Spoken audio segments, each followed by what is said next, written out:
छठवां श्लोक है और बहुत सुंदर श्लोक है।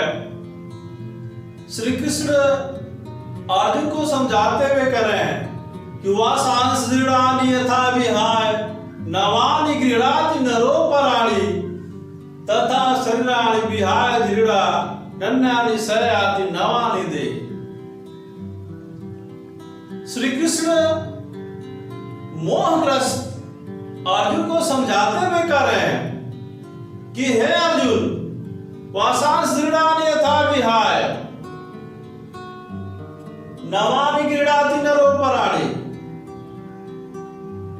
कि हे अर्जुन, जिस तरह से मनुष्य पुराने वस्त्र को त्याग कर नए वस्त्र धारण कर लेता है, उसी तरह तथा शरीराणि विहाय दृढ़ा, उसी तरह यह आत्मा जीर्ण शीर्ण शरीर को त्याग कर, पुराने शरीर को त्याग कर नए शरीर धारण कर लेता है। श्री कृष्ण अर्जुन को समझाते हुए कह रहे हैं कि हे अर्जुन, जिस तरह से मनुष्य पुराने वस्त्र को त्याग कर नए वस्त्र धारण कर लेता है, उसी तरह से यह आत्मा जीर्ण शीर्ण शरीर को त्याग कर नए शरीर धारण कर लेता है।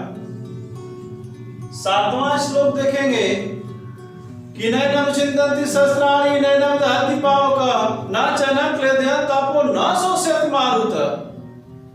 श्री कृष्ण अर्जुन को समझाते हुए कह रहे कि हे अर्जुन, इस आत्मा को नैनम चिंतन्ति सहस्राणि, न तो शस्त्र काट सकते हैं, नैनम दहति पावकः, न अग्नि जला सकता है, न चैनं क्लेदयन् तपो, न तो जल से गीला कर सकता है, न शोष्यति मारुत, और न ही वायु से सुखा सकता है। श्री कृष्ण अर्जुन को समझाते हुए कह रहे कि हे अर्जुन, यह आत्मा अजर और अमर है।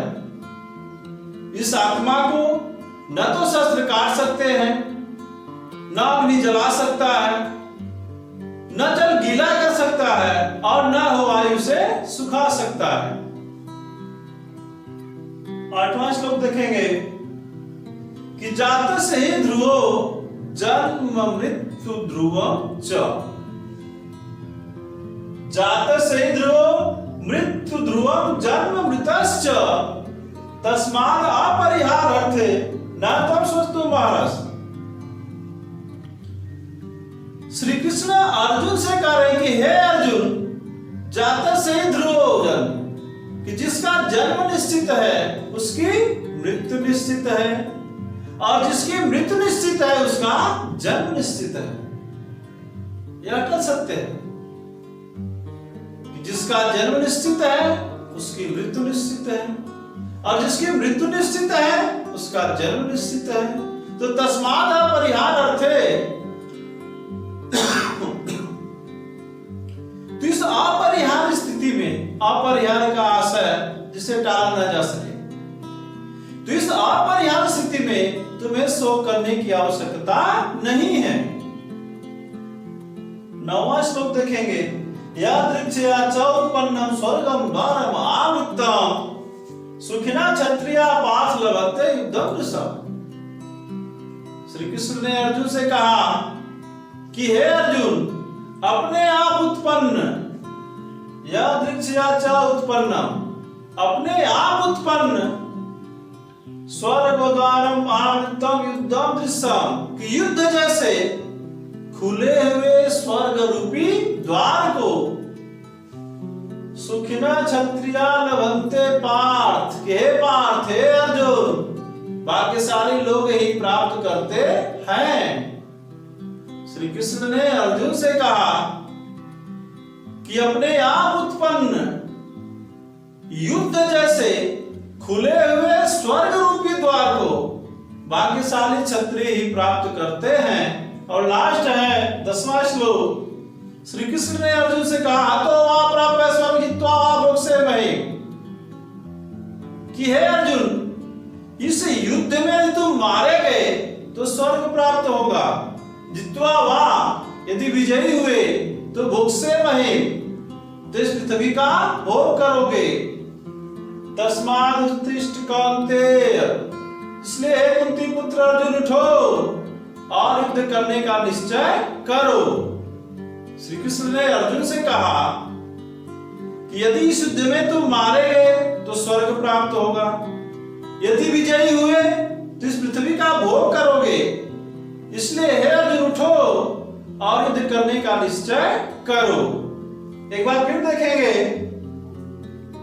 6वां श्लोक। श्री कृष्ण अर्जुन को समझाते हुए कह रहे कि हे अर्जुन, जिस तरह से मनुष्य पुराने वस्त्र को त्याग कर नए वस्त्र धारण कर लेता है, उसी तरह से यह आत्मा इस जीर्णशीर्ण शरीर को त्याग कर नए शरीर धारण कर लेता है।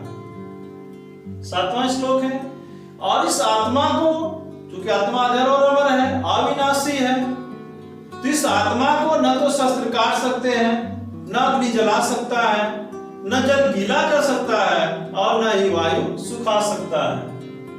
8वां श्लोक है, श्री कृष्ण अर्जुन से कह रहे हैं कि हे अर्जुन, जिसका जन्म निश्चित है उसकी मृत्यु निश्चित है, जिसकी मृत्यु निश्चित है उसका जन्म निश्चित है।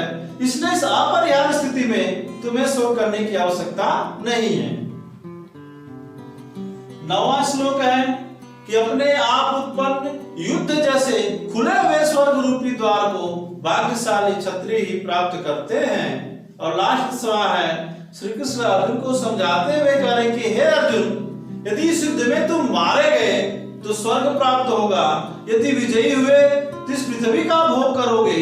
इसलिए हे अर्जुन उठो और युद्ध करने का निश्चय करो।